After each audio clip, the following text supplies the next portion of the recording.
My sister and my brothers are here tonight. And back in San Angelo, Texas, we had to clean kerosene lamp chimneys because the soot would settle on the chimneys and the rooms would not be as bright. They would darken. And so we went about our chore, cleaning soot from chimneys. How awful can it get? Glide is about cleaning soot from chimneys.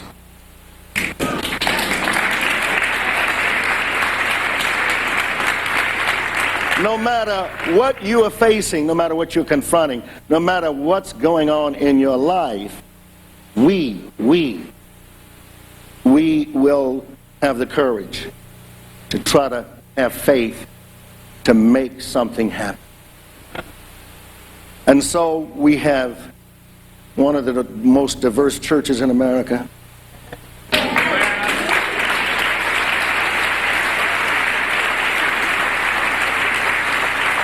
We have just hordes of young people. I don't know where they came from, but we have volunteers. It's a diverse church. And that's the way we want it. Because you see, diversity challenges us all. And so does cleaning your lamp. Jan Mirikitanis is a lamp cleaner. She's been cleaning lamps for a long time.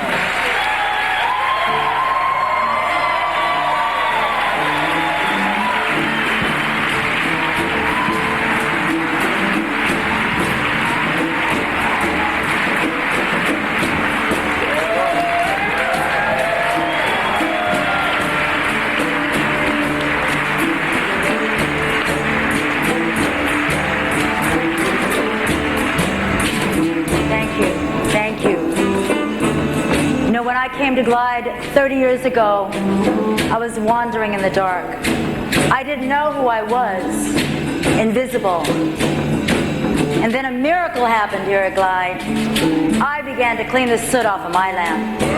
I discovered and I revealed the deep shame of childhood sexual abuse, my denial of addictions to brutal relationships and to elixirs of escape.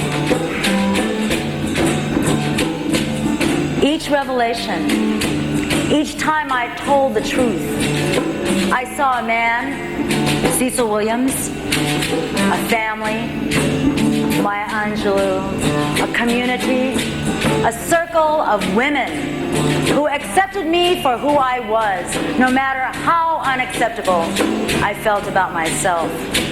Their belief in me, your belief in me, your belief in me.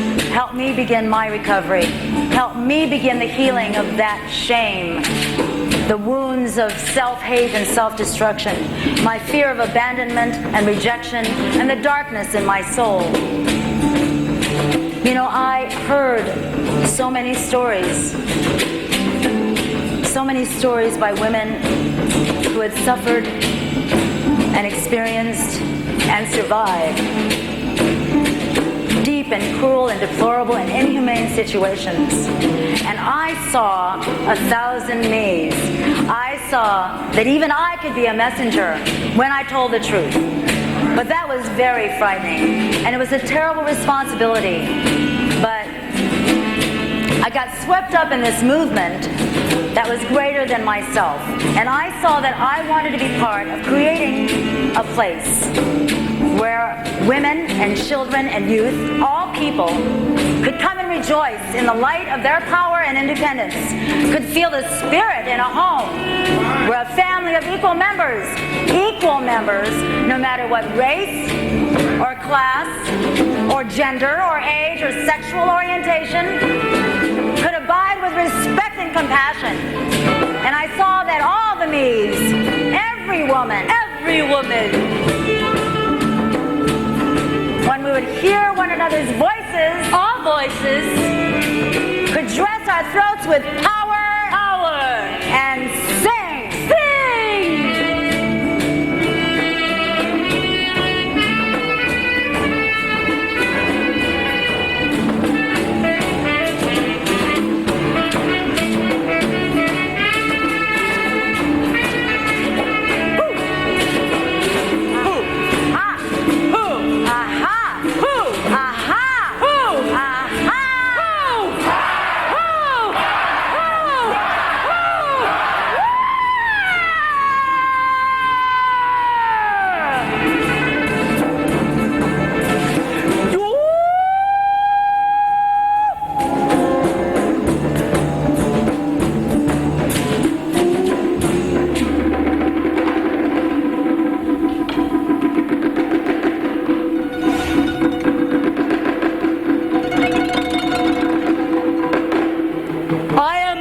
Woman, any woman, I am she you don't want to see. I am she you cannot escape. I am the darkness of addiction and pain, mute with shame. I'm the past, the child abused, the rejected one. Do you recognize her? Labeled insane, not good enough, not feminine, not acceptable. Silencer!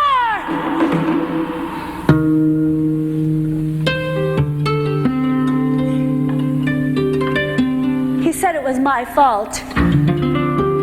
My fault. The stars at night.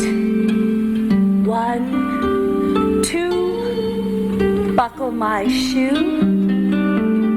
3, 4, lock the door. I thought it would keep him from coming to my bed at night. 5, 6, take out your stick. If I told, it would hurt Mommy. Do you recognize her?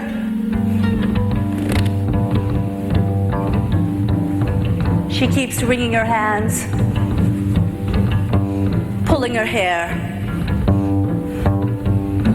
talking, eating,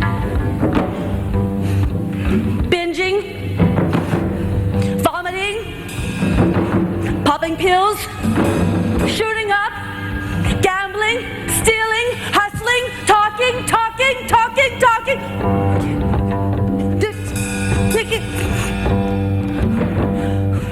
What are you looking at? And you. And you. And you. 1, 2, buckle my shoe. 3, 4, lock the door. 5, 6, take out his stick. Uncle, neighbor, boss, daddy. You recognize her? Yes, I recognize her. Indeed, I do recognize her. When in Glide, I look around and see a few of me that I used to be. And I look again and I can see the present me for which I thought I would never be. But oh, what a feeling that knows no sorrow. When in Glide I see the me's with an S of tomorrow. Now, I recognize her. She's the me that I used to be. I stand here before you tonight, being the me that I thought I would never be. When I first came to Glide, I was homeless. I had been raped, I'd been abused for so many years, until my addictions range from alcohol and any drug to being my main addiction, which was pain and death. When in Glide I found, Cecil talks about a lamp but I had to get to it first. First, I found a minister, Reverend Cecil Williams, that I thought surely had to be insane. I assumed that his wife and my best friend Jan only was insane because her husband was. You see, they spoke of things, Cecil spoke of things like justice and freedom and liberty. He and Jan spoke of how wrong it was to abuse women and children, how we had a right to not be raped, how we had a right to live without being hurt. Well, to me, darkness had become my being. How dare you speak of which I could have, and you know I cannot ever get that. But I kept listening, and we kept struggling. And we came across something called a recovery program. A program for which it didn't matter what your choice of addiction was, or who you were, or from whence you came. We found a way to be able to show others, along with ourselves, that not only did we have to clean our lamps from within, but we had to clean our lamps on the outside too. Lamp got to be clean all the way round, or your shadows won't come out right on the wall. Okay.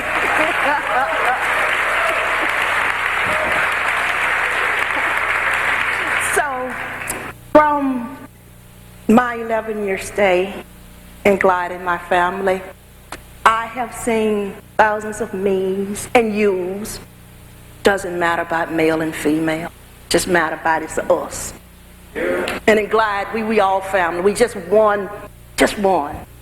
But there's something that I found that not only myself experienced, I find it over and over and over again, and my sisters and my brothers, we come out knowing two things: that not the evilness of mankind or humankind, not life when it comes and knock on your door with the darkness and the rain, not something that your enemy can steal or your own pain within you can strip and rob away. We found two things that's sure for me in this world. Glide is a reality, and reality is simply another word for truth. Glide is, and my God is good. Even to me, my God is good. My God is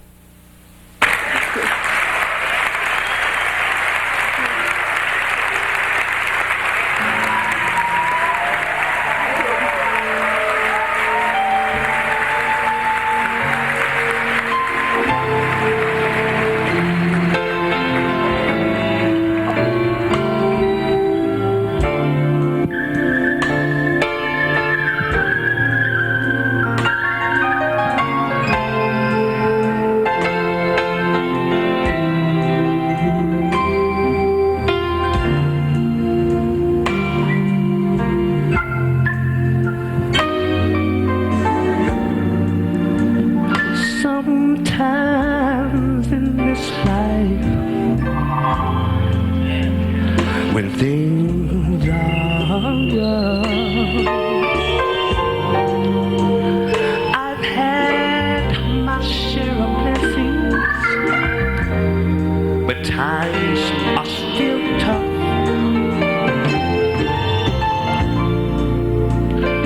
Come what may,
it be?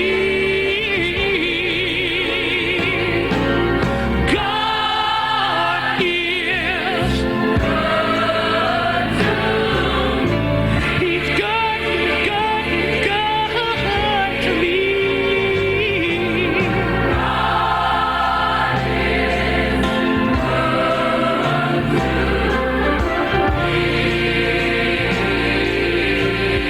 Oh, come on, baby. Come on, baby. Let it be. When I was down to my last dime, God stepped in right on time. When I was sick and didn't think I was gonna get well, He healed my body, and I'm able to tell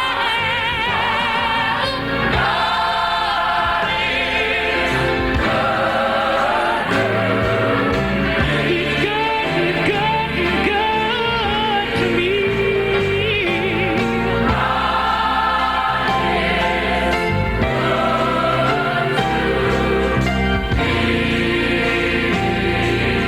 Oh, come on, baby. Come on, baby. Let it be. When I was down to my last dime, God stepped in right on time. When I was sick and didn't think I was gonna get well, He healed my body, and I'm able to tell God is He's good, He's good, He's good to me.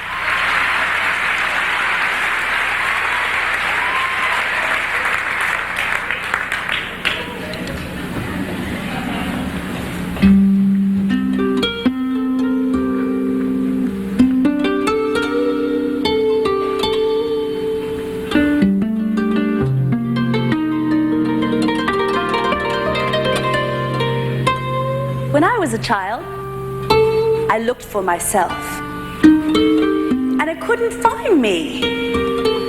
There were no dolls like me, with hair like mine, with a body like mine. I wasn't Cinderella, Snow White, Shirley Temple, or Barbie. Then I looked in the movies and on TV, and there I was. I was the enemy. Ah! Whee! Ching chong Chinaman! You be the Jap. Why do I always gotta be the Jap? 'Cause you are a Jap. I was ugly. Ugly.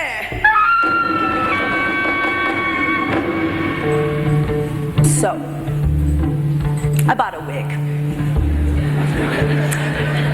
I cut my hair. I got permed. I got skinny. I got voluptuous. I bleached my skin. Scotch taped my eyes. Stuffed my bras. Got new clothes and new legs and buns of steel. But I still felt ugly. Ugly. So, I bought leathers. I got tattoos. my nose and my tongue. 'Cause I was ugly. You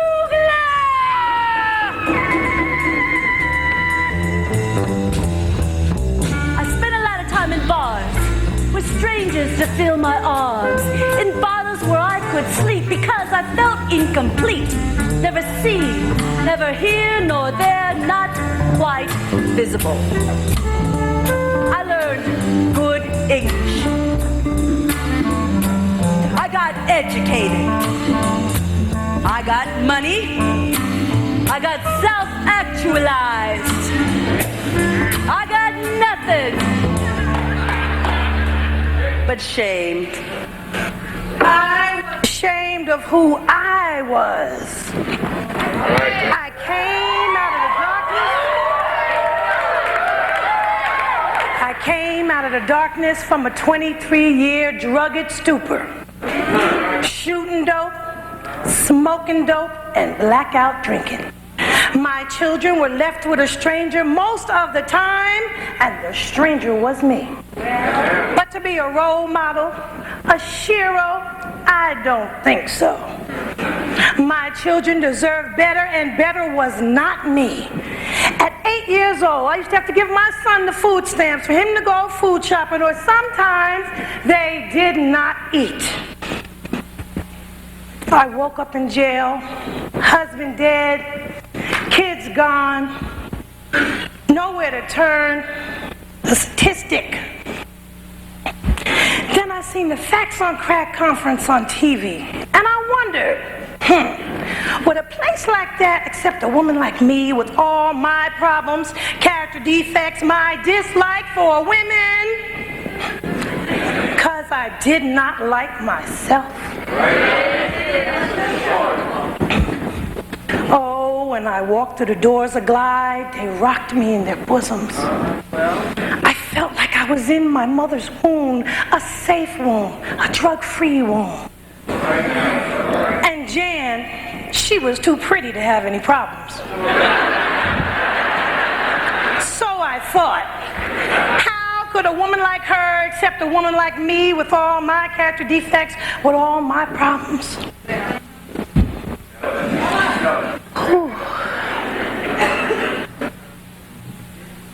Through a lot of hard work, through a lot of meetings, through a lot of having to clean my lamp, my children do deserve better, and better is me, with 5 years drug-free.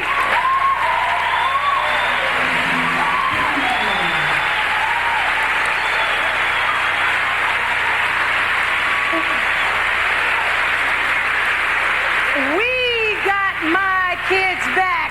I got my kids back. I got my kids back. I got my kids back.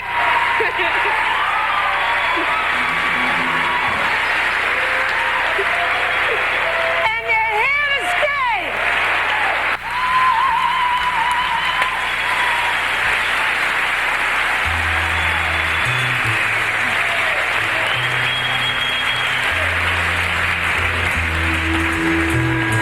I am a mother. Footprints inside my belly measure me as big as the earth. I'm creating something new. Our children pull us out of the darkness. We give birth to one another. Life isn't me, as sad as it seems. When I look at my life, life is like a dime, waiting to get picked up off the street. Life is like a woman to me, a provider of strength and harmony. I learned that from my grandmother, a great lady, who raised me ever since I was a little baby. Sometimes in the shades of night, I cry lonely tears and count all my troubles and my fears. I fear of being left alone in the world without a home to call my own, or catching a bullet without a name, or hearing people put me to shame because of the color of my skin, or because of the neighborhood that I live in. God has taught me that I have to believe in me and be the best that I can be. And with the help of my glide family, I will fly with my own wings. Life isn't me.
I looked for myself, and I heard you resurrecting the blues, the songs of our work.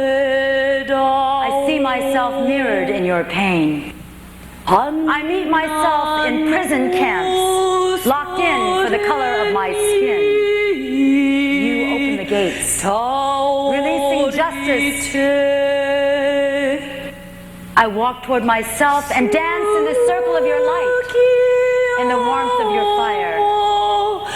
I press you to my heart and hear the beat that is mine. Somewhere, we are breaking our silences, all our fears. Somewhere, children open faces are singing. Everywhere. The old order must listen. I look for myself and I find you everywhere singing our song.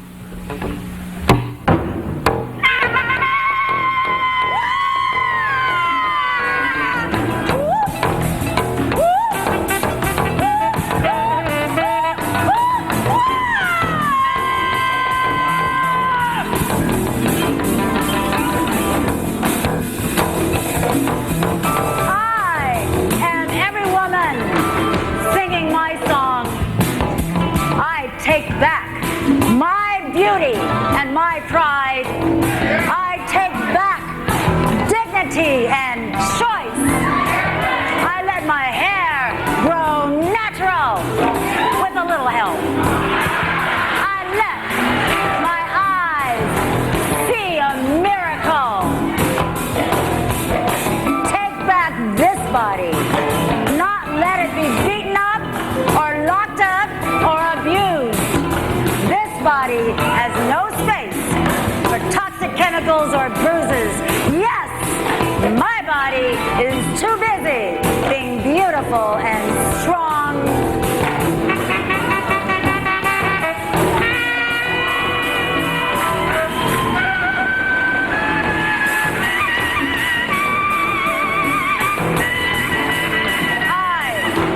I am the fierceness of childbirth.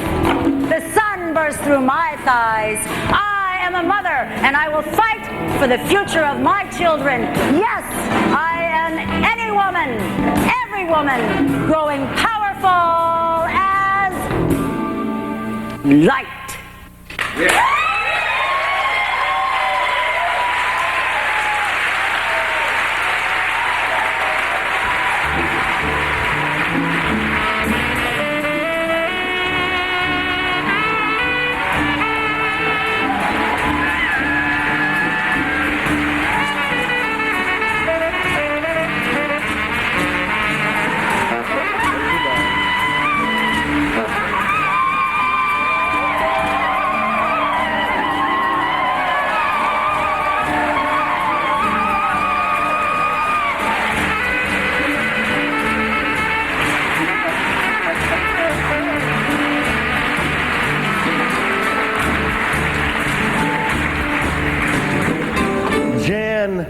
I step into your light. It's about time. Yes, about time.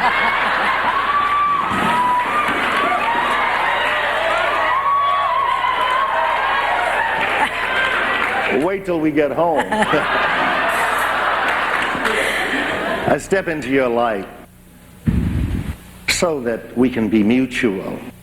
Yes. And so that your power will prevail and expand, and you can live your destiny fully. Thank you.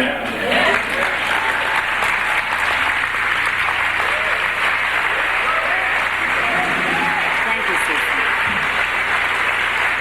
You know, you've created this home where all people could come and be fed and be nourished. Not just their bodies, but their spirits. Where we could really know what it means to be mutual. Because I didn't know what it meant to be mutual. Where we really could let the light of our power shine. You have given us a great deal. Knowing that here in this home called Glide, we are unconditionally accepted and loved. Yeah. You know, Jen, this home has many rooms. Yes. This home has many sources of light. But there's one that is a tremendous source of light and has been for a long time, Dr. Maya Angelou. Oh, yes. And what can we say? What can we say about Dr. Maya? Wait.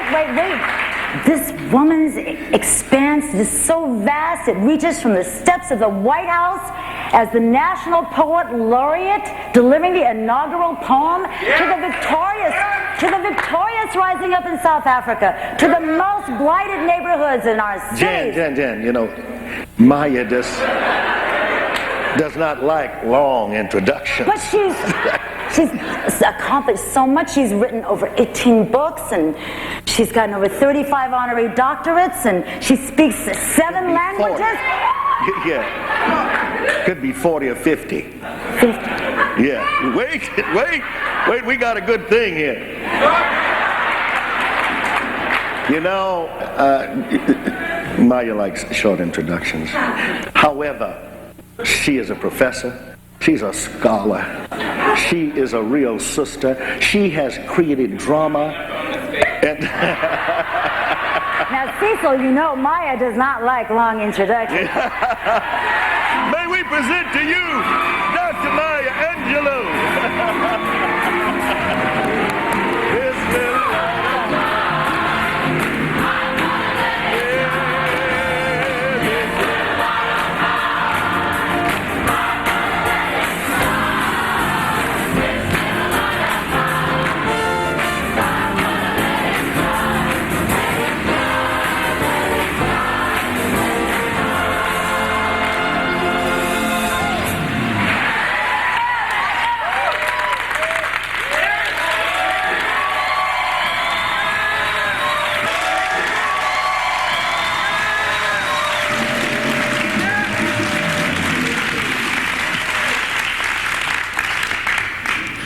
Everywhere I go, I'm gonna let it shine.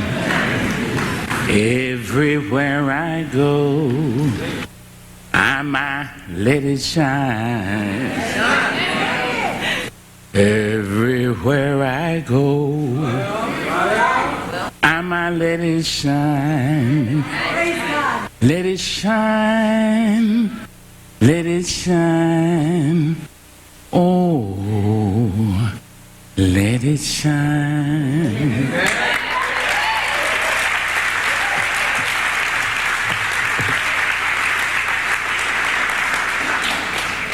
Runs, falls, rises, stumbles on from darkness into darkness, and the darkness thicketed with shapes of terror. And the hunters behind, and the hunters pursuing, and the hounds pursuing, and the night cold, and the night long, and the river to cross, and the jack-o'-lanterns beckoning, and blackness ahead. And oh God, when will I reach that somewhere, that safe getting up morning? In all along the street, I might let it shine. All along the street, I might let it shine. Oh, all along the street, I might let it shine. Let it shine. I keep going, because I'm a renegade. Renegade. Many thousands rise and go, and many thousands going over an old mythic north, old star-shaped Bible city. Some go weeping and some rejoicing. Some in coffins and some in carriages. Some in silks and some in shackles. Rise and go, fare you well. And when you go, let it shine, Jan. You have let it shine. Oh, that train, that gospel story train, through the swamp and through the savannah, through the streets and through the mornings, through the late nights and through the abuses, through the bruises and the pains. Let it shine, let it shine, let it. It's a midnight special. It means to get there. It come here to go somewhere. And his name is Jan Mirikitanis. Well, it is a wonderful thing to have a mission. And it is a wondrous thing to know one has a mission. and to take the responsibility of that mission. And in truth, every one of us, each of us, has a mission. We come here to go somewhere. And so if we take the responsibility of it, sometimes it's a heavy, and you need that brother, sister, that shero, that hero at your back, beckoning, and at your side, at that side, whether she or he is there or not. The idea of the mission is increasing. It increases. I know the word now is empowerment, and I'm sure that's good. I am impressed with increase in good. And I know that the idea of a mission increases us. My grandmother used to watch me when I was reading poetry. For many years I was a mute. For 6 years, from 7 till about 13, I didn't speak. But I read poetry, and my grandmother would watch me read poetry. And she'd say, "Sister, Mama loved to see you read that poetry. You know what it do for you, sister? It put starch in your backbone." That's increasing. So this evening, in the celebration of my sister friend and a missionary, in the best sense of the word, I thought I'd spend 3 or 4 hours. I hope you brought everything.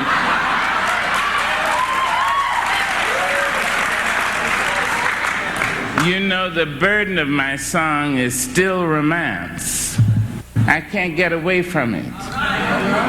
There is something wrong with us, with the people or person or family or neighborhood or race or city, when there is no romance. When there is no romance, our teenage boys and girls can walk up to each other at 12 or 13, 14, 15 and say, "Hey, my name is Joe. Your name Flo. You got 10 minutes?" There's no romance.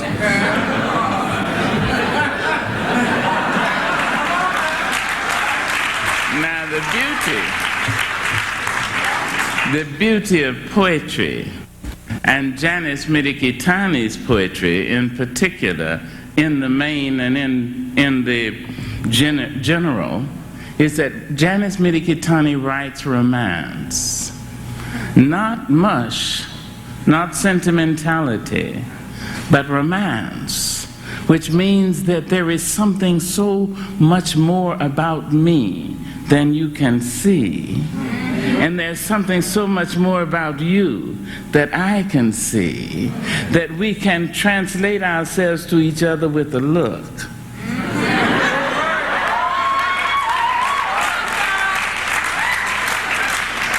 That now is romance. There's some African American poetry that's so full of romance that I can't keep it out of my mouth. I mean, I can't keep it in my head. It just jumps out. There's a shred in a 19th century folk song in which a black man spoke of the woman he loved. And you know, when a number of non-black people write about black, brown, beige, red, and yellow people, they consider that those people have sex and white folks have romance. But here's this shred. The man said, "The woman I love is fat and chocolate to the bone.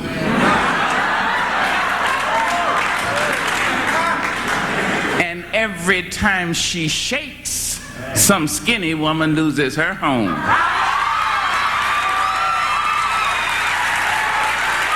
That's romance. That's romance.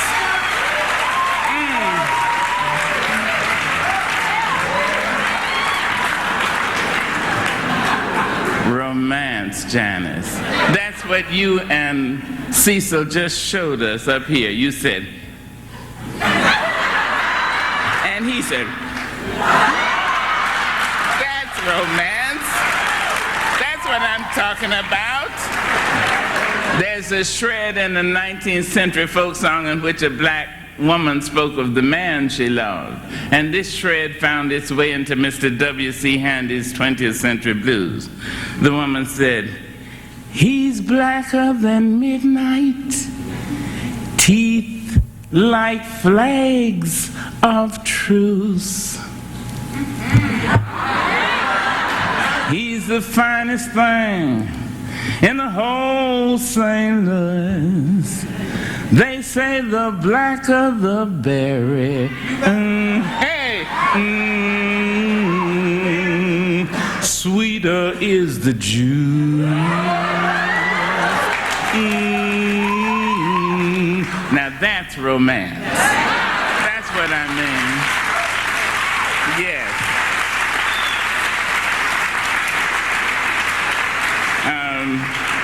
Some years ago, I gave a lecture in Minneapolis, and I did what I do and left.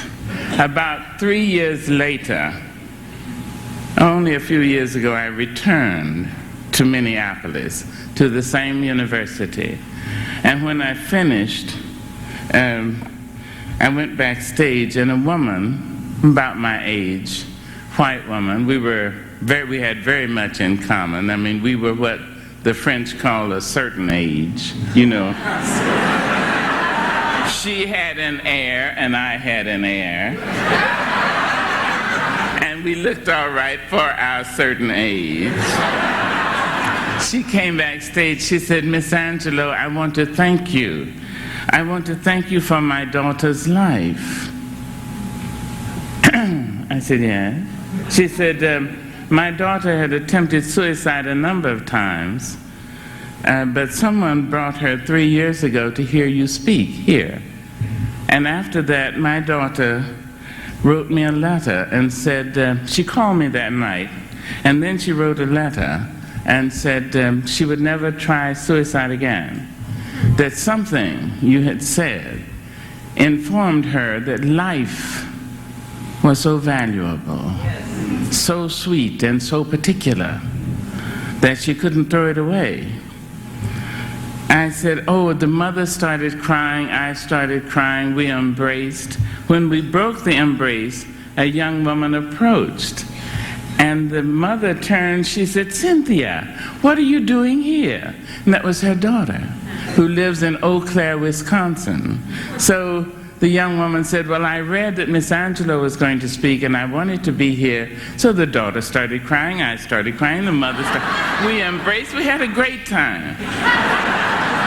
And then the mother said, "Before I go, I want you to have this letter my daughter wrote to me the first night after she heard you." I greeted her, I took the letter, put it into my briefcase, and went on about 3 weeks around the country.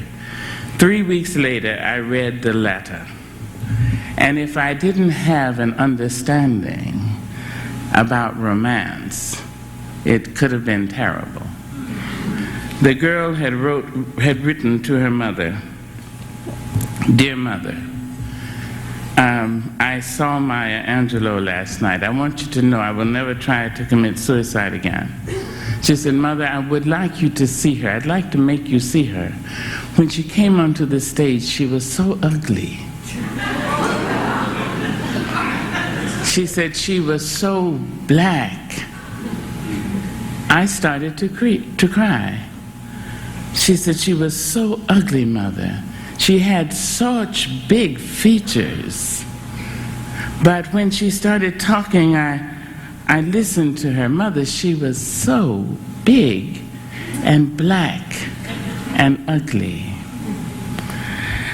I started crying. I couldn't stop. I mean, well, I was crying for myself. I was crying for her. I was crying for the ignorance which permeates my country. I was weeping, and you know how you start with just the tears, and then a kind of a bit of a sob, and then that wrenching thing. It was, and then had I not had an idea of romance, I might have contemplated suicide. Now know this, however, I would not have gone alone. I'd have found her. Oh yes, oh yes. We would have jumped together. Oh no, no. But I thought of this poem of Langston Hughes. Now you all know that African American people range in color from plum black to milk white. You know that. Next time we celebrate the next 30 years for Janice, I'll explain to you why that is. Mr. Langston Hughes wrote, "Have you dug the spill of Sugar Hill? Cast your gems on this sepia thrill. Brown sugar lass, caramel treat, honey gold baby sweet enough to eat. Peach skin girl, coffee and cream, chocolate darling out of a dream. Walnut tinted, cocoa brown, pomegranate, pride in town. Rich cream colored, plum tinted black. Feminine sweetness is not Harlem's lack. From the glow of the quince to the blush of the rose, persimmon, bronze, cinnamon toes, chocolate, cocoa, let me repeat, caramel, brown sugar, a chocolate treat, ginger, wine gold, persimmon, blackberry, licorice, clove, cinnamon. All through the spectrum Harlem folks vary. So if you want to know beauty's rainbow sweet thrill, stroll with me down luscious, delicious, fine, Sugar Hill. Hey! That's it. That's romance. Romance.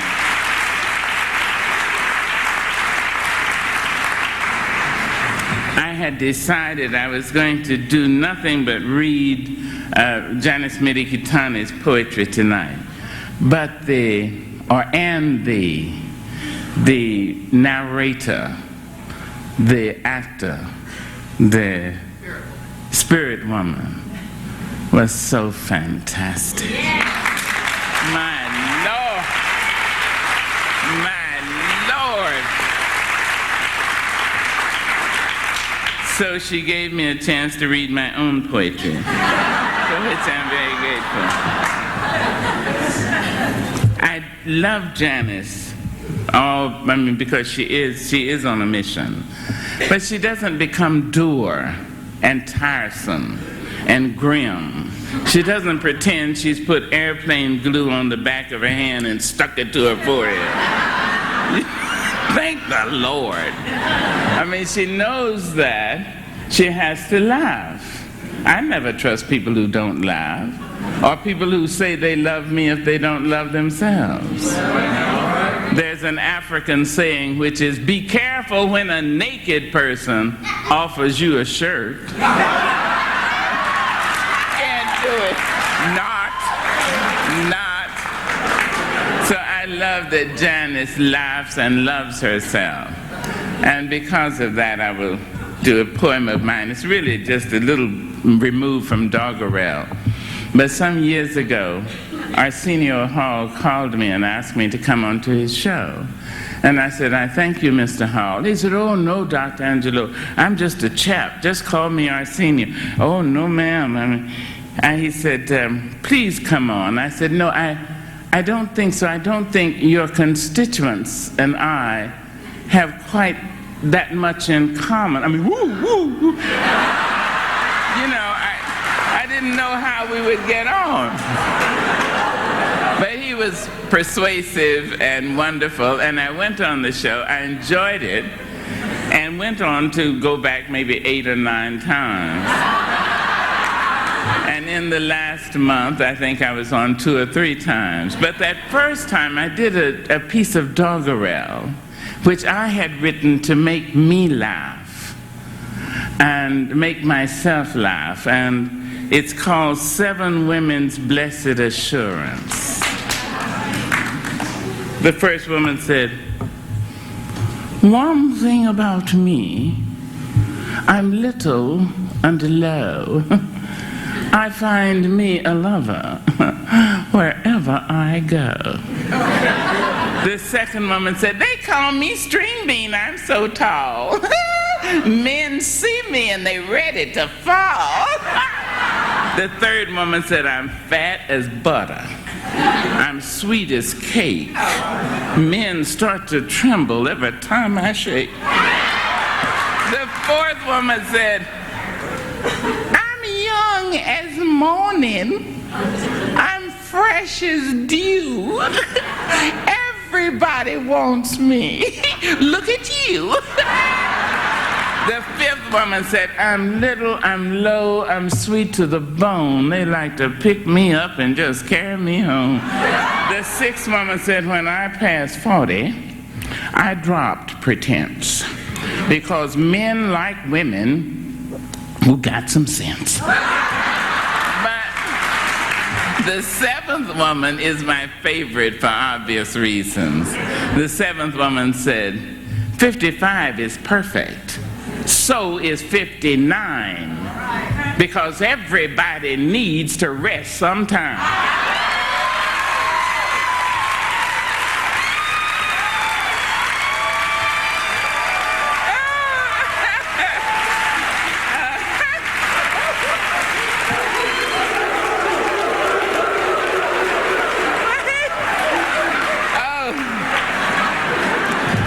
Did that poem, and then I took a flight from Los Angeles to Geneva, and a train from Geneva, Switzerland to Brie, and a train up the side of the Alps to Zermatt at the foot of the Matterhorn.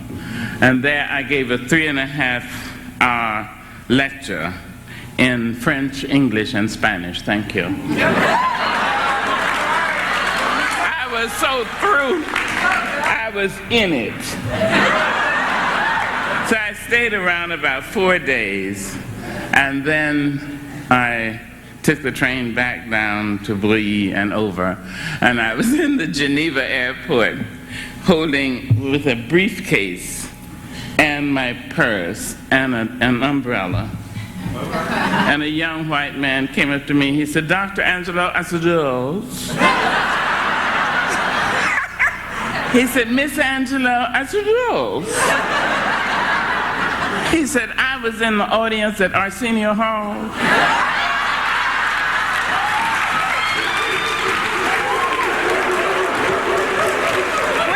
When he stopped, he did that, woo, and I started laughing. And when he stopped and I stood up, my umbrella was over there, my briefcase there, my purse back here, and the young man was gone. And all those Swiss people were looking at me like this. But if you don't laugh, I don't know how you get over. I really don't. So I commend Janice for laughing. I also commend her for being able to weep, because that is a part, and a wonderful part of life. This is a poem I don't think I've ever read in public, but I want to read it to Janice.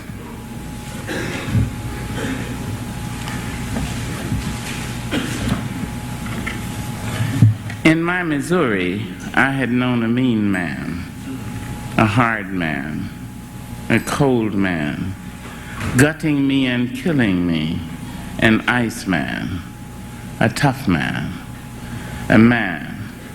So I thought I'd never meet a sweet man, a kind man, a true man, one who in darkness you can feel secure man, a sure man, a man. But Jackson, Mississippi had some fine men, some strong men, some black men. Walking like an army were the sweet men, the brown men, the men. And Oberlin, Ohio, there were nice men, just men and fair men. Reaching out and healing were the warm men, good men, the men. And so now I know that there are good and bad men, some true men, some rough men. I ask that we keep on searching for our own men, the best men, the men.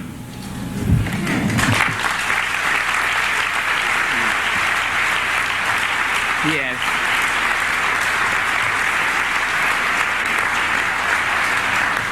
In the course of writing the poetry, I have talked about women quite a lot.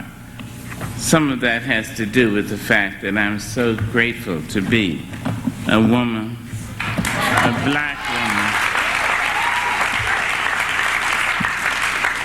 to be a black woman, a black American woman, a 6 foot tall, 66-year-old black woman.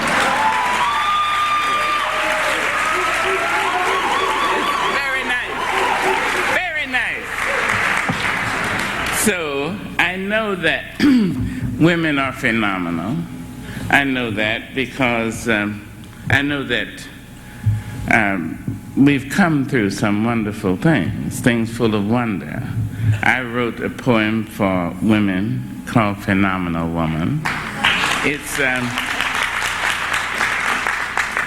I wrote it for black women, yes, and I wrote it for white women.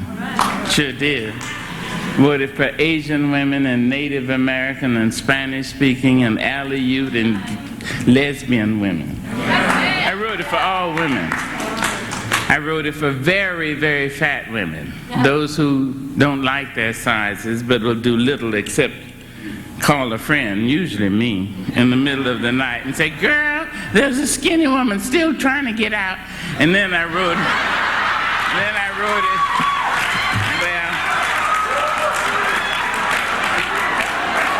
I wrote it for fat women who love their sizes and who know they're the epitome of sensuality. And when they walk down the street, no one, male or female, can keep their eyes off.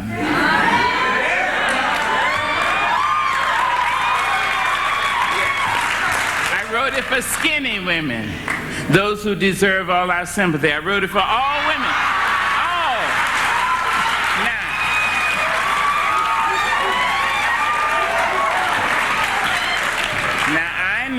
I know that men are as phenomenal as women. Yes, I know that because I know that nature abhors imbalance. And like you, I have been told that 98% of all the species which have lived on this little blob of spit and sand are now extinct because they got out of balance. We're still here, which means we are in balance. And so men must be as phenomenal as women. I think so. I would just say this to the men in the hall: you'll have to write your own poem.